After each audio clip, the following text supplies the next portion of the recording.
Why seems like the most natural question in the world. Isn't it what we all want to understand? Why did you do that? Why are you feeling this way? But here's the problem.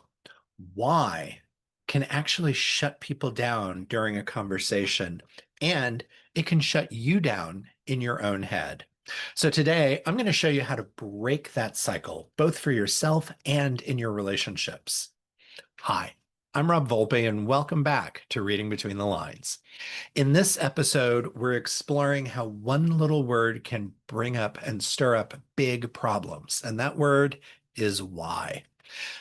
Not because curiosity is bad, it's actually essential, but because the way we use why can sound like judgment, both to ourselves and to other people. And that judgment can trigger defensiveness. It closes doors and leaves us stuck in old patterns. Now, the good news, there's simple shifts you can make that open the conversation instead of shutting it down. So whether your inner critic is getting in the way or you're struggling to connect with somebody else, you're going to walk away from this with practical tools and tips that you can start using now.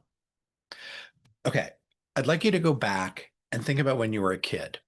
You've got the marker in your hand. There's a giant smiley face on the wall in the living room, and your parent or caregiver walks in and they say, "Why did you do that?"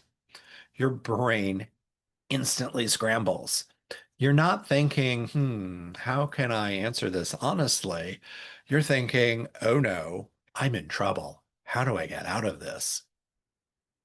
And that's because why is almost always tied to moments of blame or judgment from our earliest experiences, whether it was parents and caregivers, teachers, siblings, classmates, family members, neighbors, and that's followed us. So as adults, when someone asks us why, it often triggers that same defensive crouch.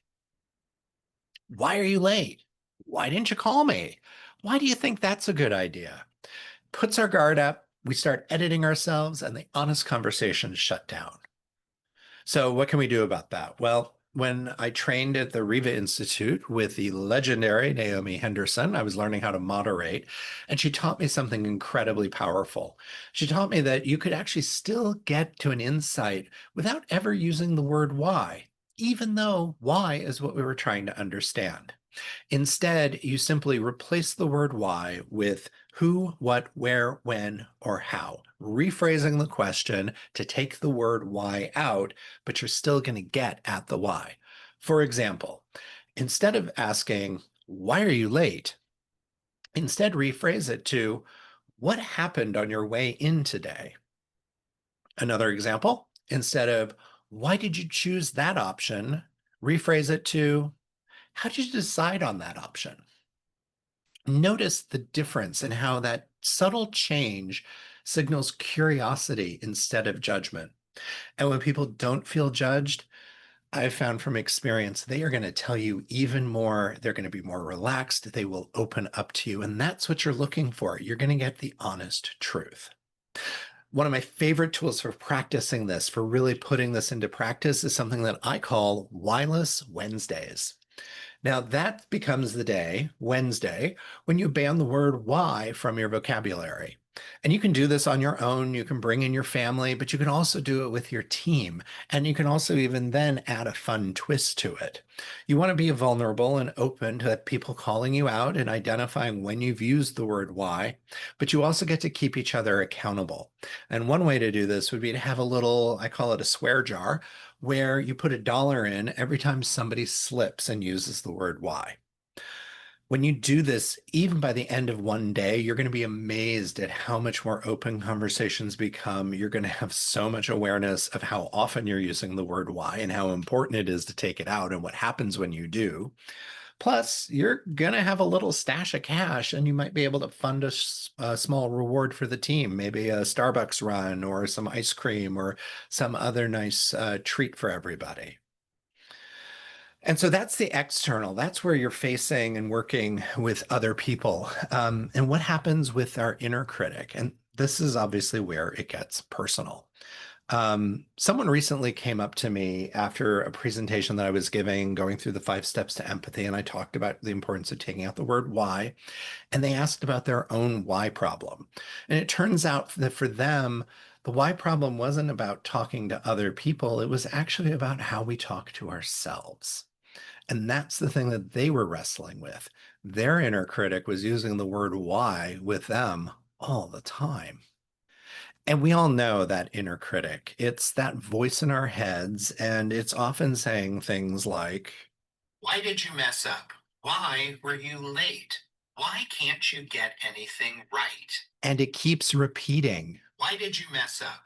Why were you late? Why can't you get anything right?